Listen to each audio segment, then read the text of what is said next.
The notification sound made my heart jump, even though I'd been refreshing Instagram for the past hour. My sister Felicity's post filled the screen, her standing next to a gleaming white BMW, massive red bow on the hood. My parents flanked her, their arms wrapped around her shoulders, faces beaming with pride. Best birthday ever. Thank you Mom and Dad for always making me feel special. #blessed #best parents ever. The timestamp showed 9:42 p.m., the day nearly over. My 28th birthday, nearly over.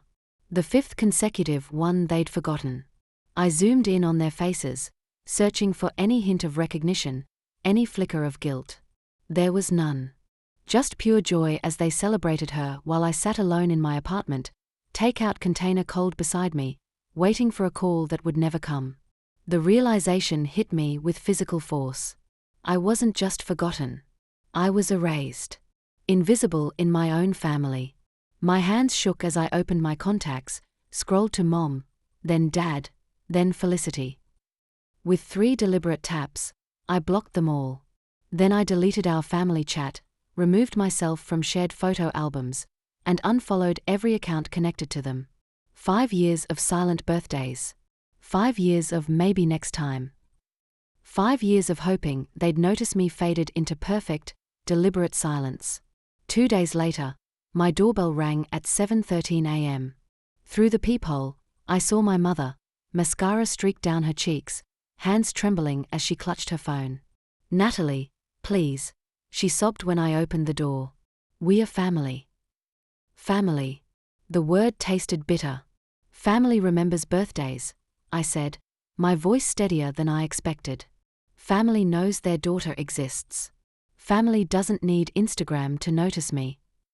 My name is Natalie, I'm 28, and this is the story of how I became visible by disappearing. For 5 years, my birthdays vanished from my family's memory. The first year, I made excuses for them. People get busy. It happens. The second year stung deeper, but I swallowed the pain.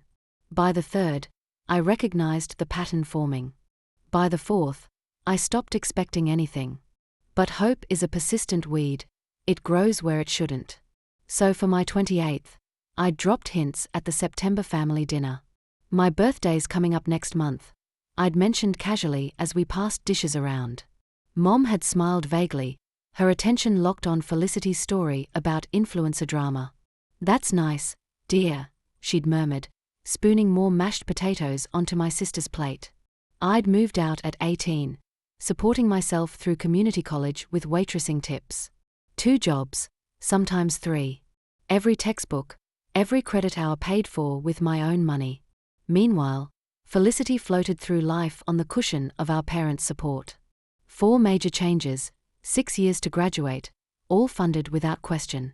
When I called after my 23rd birthday, hurt lodged in my throat, Mom had sighed. "Oh, honey, we were just so busy with Felicity's interviews."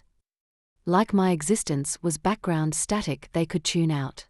By 26, I'd stopped waiting, but never completely stopped hoping. At 28, with a new apartment and recent promotion, I thought maybe this time would be different. But October 15th came and went. No calls. No texts. Not even a card in the mail. Tuesday through Saturday, nothing. Then Saturday night, that Instagram post appeared. The BMW. The bow. The beaming parents. The comments section overflowed with praise. "Amazing parents. So lucky, Felicity." Even our extended family chimed in with admiration, not one of them remembering me. It wasn't about the car. It wasn't about money. It was about proof. Incontrovertible evidence that their love was conditional, selective. That I wasn't part of their equation anymore. 5 birthdays erased. 5 years of neglect compressed into one brutal image. So I made them disappear too. I'd learned to survive in shadows. While Felicity commanded spotlights, I perfected invisibility. My mornings began before sunrise, running through empty streets, the rhythm of my footfalls the only sound. Each step a reminder, I am here. I exist. Even if no one is watching. At 19, I stopped expecting surprises. Stopped waiting for someone to say, "We are proud of you." Silence was easier to survive than disappointment. I worked at the university library until closing, then crossed campus for tutoring sessions. Every dollar earned had a specific purpose: rent, textbooks, utilities, ramen. My friends teased me for never going out, never understanding the truth. I wasn't frugal for fun. I was fighting for a future no one else would secure for me. Meanwhile, Felicity was finding herself. Changing majors, switching apartments, joining exclusive clubs, each one carrying a price tag our parents paid without hesitation. "Your sister just has so much potential," became the refrain that closed every phone call home. Potential. Not mine. Hers. I didn't explode. Didn't scream. Instead, I sharpened my edges quietly. Learned to negotiate bills, to stretch $20 until it bent, to smile through bone-deep exhaustion. By 21, I had saved enough for a down payment, not on a house, but on belief. Belief that I could stand without them. I celebrated alone with a grocery store cupcake, a single candle flickering in my apartment. "Happy birthday, Natalie," I whispered to myself. "You're still here." It wasn't glamorous, but it was survival. And survival was becoming my strength. Each year I marked my own birthday, pinned it to my calendar, booked a table for one, cake included. I sang quietly and stopped apologizing for taking up space. At work, my boss Pamela noticed my determination. She slid a folder across her desk. "Lead this account," she said simply. I froze, then nodded. Finally, someone saw me. The call came on a Wednesday morning while I was preparing for a client presentation. My father's number appearing on my screen was so unusual that I nearly dropped my phone. "Natalie," his voice sounded strange, strained and small. "We need your help." Help. The word burned like acid. I hadn't heard it from him in years. "Medical bills are piling up," he continued. "The mortgage is behind. We need money. Fast." I gripped the phone tighter. "Have you asked Felicity?" The silence stretched so long I thought we'd been disconnected. "Felicity's not in a position to help right now," he finally admitted. "Not in a position." I repeated, the phrase rattling around my mind. "What does that mean exactly?" Another pause, heavier this time. "She's living with us again. In the basement." My breath caught. The golden child, the one with every advantage, every opportunity, every gift, had failed. Back in the same house we grew up in, hiding from adult responsibilities. I wanted to laugh. Wanted to scream. Instead, I listened. "We are family," Dad kept saying, his voice growing desperate. "We've always supported each other. We just need you this time." Supported. I almost dropped the phone. Supported who? Not me. At 21, I was working 3 jobs while taking full course loads. At 23, I celebrated birthdays alone. At 25, I begged for acknowledgement. They hadn't supported me. They had supported her. I remembered Felicity's smirk years ago. "It's not my fault you're not as good with people." Now she was floundering. And they wanted me, the daughter they forgot, the one they made invisible, to rescue them. That night, I barely slept. Memories played like film reels behind my closed eyes. The forgotten birthdays, the excuses, the dismissal of my needs. And now they called because their investment had failed. Because their chosen daughter was sinking. Because the daughter they ignored had learned not just to swim but to sail. The next morning, I called Felicity directly. She answered with immediate defensiveness. "What do you want, Natalie?" "I heard you're back at Mom and Dad's," I said, keeping my voice neutral. "So what? Things didn't work out. I'm figuring it out." Her voice had an edge I'd never heard before, fear wrapped in hostility. "Figuring it out? It's been years, Felicity. Years of them giving you everything." "You've always been jealous," she snapped. "Don't start now. This isn't about me. Mom and Dad are drowning in bills. They asked me to help, but I can't right now. They need you." Her laugh was sharp, bitter. Oh, look at you. Miss Perfect. Miss Self-Made. You think you're better than me.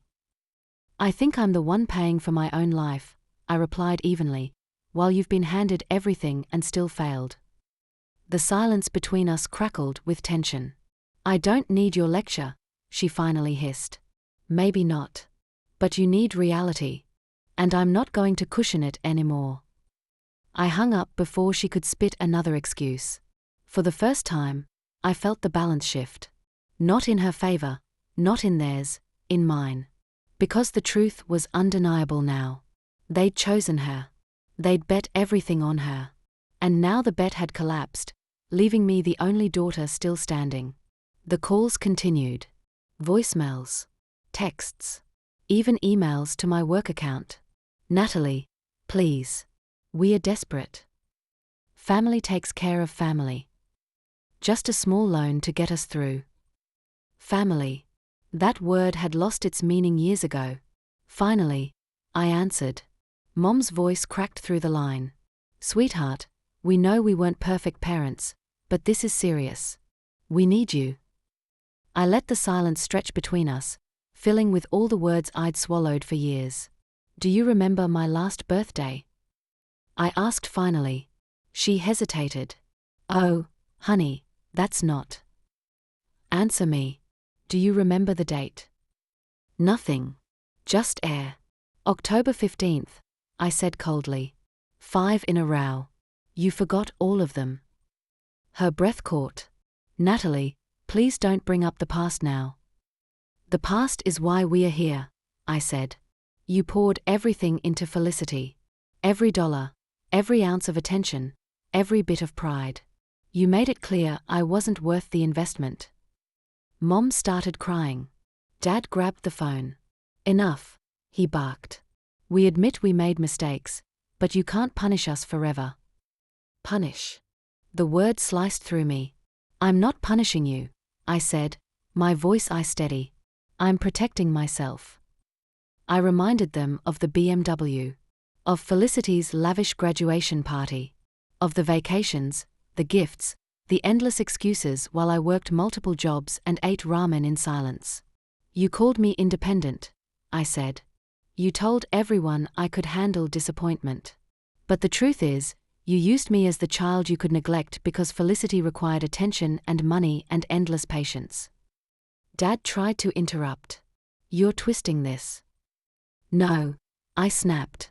I'm remembering it. Every detail you want me to forget. The office around me blurred, but my voice stayed clear and sharp. Now Felicity is broke, living in your basement.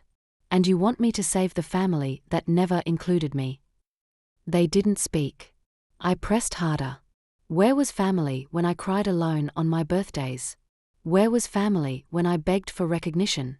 Where was family when I graduated and you didn't even show up? Their silence was the answer. It always had been. Finally, Dad muttered, we were wrong, but can't you forgive us? Forgiveness. The word almost made me laugh. Forgiveness doesn't erase consequences. You chose Felicity. Now Felicity is the one you lean on. Mom sobbed louder. You're our daughter too, she pleaded. Don't make us lose both of you. I felt my throat tighten, but anger kept me steady. You lost me years ago, when you stopped seeing me at all. Dad's voice cracked. You'll regret this someday. I almost smiled. No, I won't. Because for once, I'm not the invisible daughter begging for love. I'm the woman who walked away. And walking away feels like the loudest answer I've ever given. They wanted me to fold. I chose to stand. After that night, the noise faded. No more desperate voicemails. No more guilt-laced texts. Just silence. But this silence wasn't empty, it was peaceful. It was mine. I poured my energy into the life I had built. Work. Friends. Daniel, the man who saw me clearly from our first date. Every part of my world felt chosen by me, for me. The strangest thing happened. I started breathing easier, like I'd been holding my breath for years, waiting for scraps of attention that never came. In therapy, I admitted the hardest truth. I wasn't grieving the parents I had. I was grieving the parents I wished existed, the ones who celebrated me, who cared without conditions. But fantasies don't change reality. And my reality was this: I had built myself without them. And I wasn't broken. When my wedding day came, I looked around at the people who showed up. Daniel's family. My friends. My colleagues. The ones who remembered birthdays. Who asked about my life. Who celebrated when I succeeded and supported when I struggled. That was family. Not blood. Not obligation. Choice. 6 months later, a package arrived in the mail. The return address showed my parents' names. Inside was a birthday card, 2 months early, with a check for $5,000. I placed both in the shredder without opening the card. Not out of hate, but out of closure. Because forgiveness isn't about letting them back in. It's about letting myself walk free. I'm Natalie. I'm 29 years old. My birthday is October 15th. And it's celebrated by people who love me enough to remember it. If you've ever been made invisible, if you've been told your needs don't matter, listen carefully. You are not invisible. And walking away might be the first step toward being truly seen.